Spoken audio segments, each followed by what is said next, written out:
Hey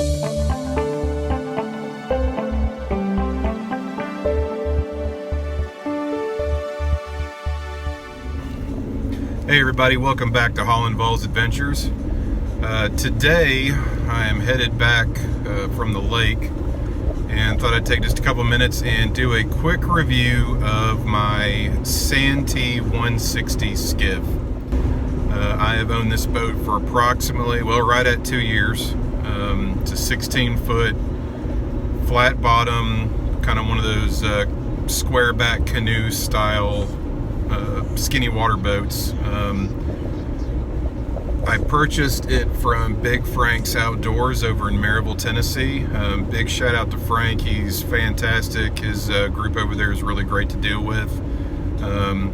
He has a lot of different boats for a lot of different needs, and so if you're in the market for something that fishes shallow, give him a call, tell him what you're looking for, and I'm sure he can get you hooked up. So back to the Santee. When I first started shopping for a boat, I wasn't exactly sure what I wanted, but with Frank's help, I landed on this particular brand. The boat I bought was 1 year old. It was used, the hull.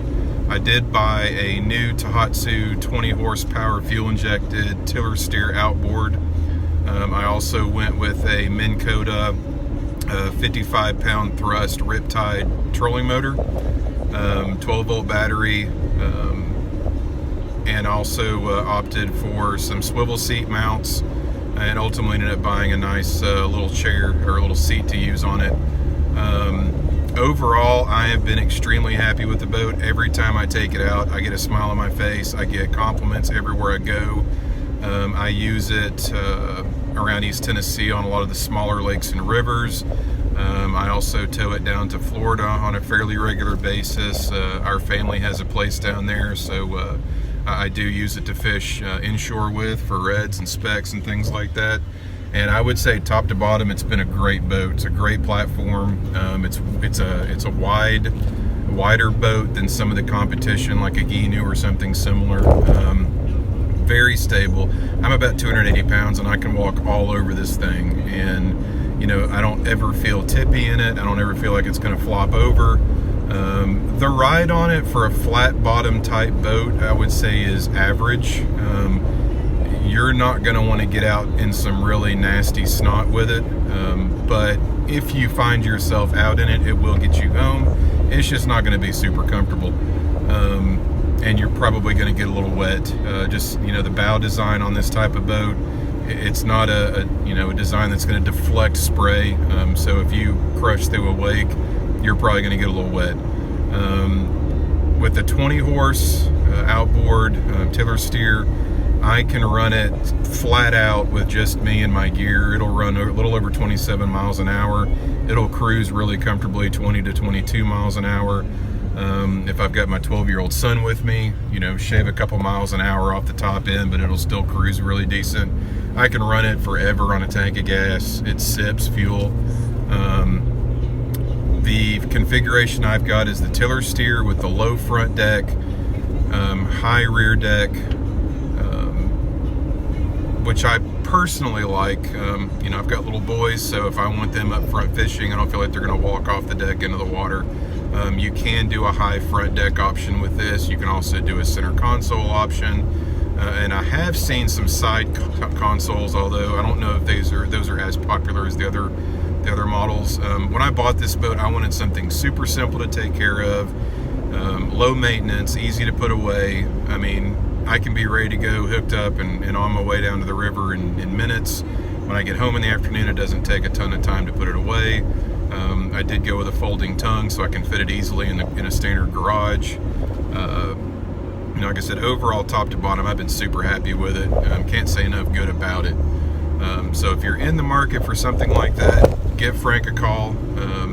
You know, he actually carries a lot of the competition for this type of boat. So you can kind of look at everything, get an idea what you're looking at.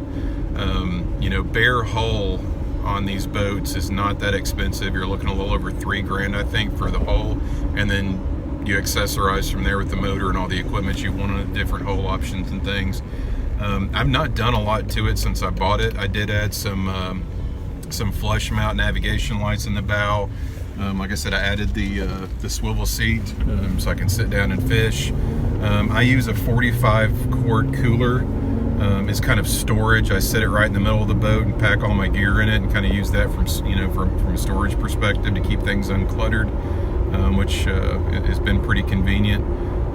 It trailers easy. The whole shoot match boat, motor, trolling motor, all my gear on the trailer barely weighs maybe 1,000 pounds, if that. So the Jeep tows it easily. In fact, when I first bought it, I towed it with a Subaru, and it's like it's not even back there. It's super light. I think the workmanship on it has been very good. There were a couple little things that I found on it after a while that popped up, but Santee took care of those without question. I highly recommend the brand. I think the build quality is pretty good for what you pay for. I think, you know, the toughness of it. I mean, I do take care of my stuff, but let's face it, this is a shallow water boat. You are going to bang into things and knock off things, and from here, time to time here and there, and it's held up really well. It's easy to clean. It's easy to rinse down. The gel coat work is pretty good on it. The trailer I went with is a ComFab galvanized trailer. I did opt for some aluminum wheels when I bought it, and some radial tires, which I think are well worth the upgrade. As far as the trailer, I think it's a great trailer. It's not very expensive. The galvanizing on it is super thick. It's a little uneven in places. It's not perfect, but overall, I mean, I don't expect this thing to rust anytime soon, and I do use it in the salt. So again, top to bottom, front to back, it's been a great boat. I think you would do yourself a favor if you looked at the brand, if it's something you're considering. Definitely check them out. Look up Big Frank's Outdoors in Maryville. Give them a call, and hope to see you on the water if you go that direction. I appreciate you joining. Hope you enjoyed the pictures, and we'll see you next time on All Involves Adventures. Thanks.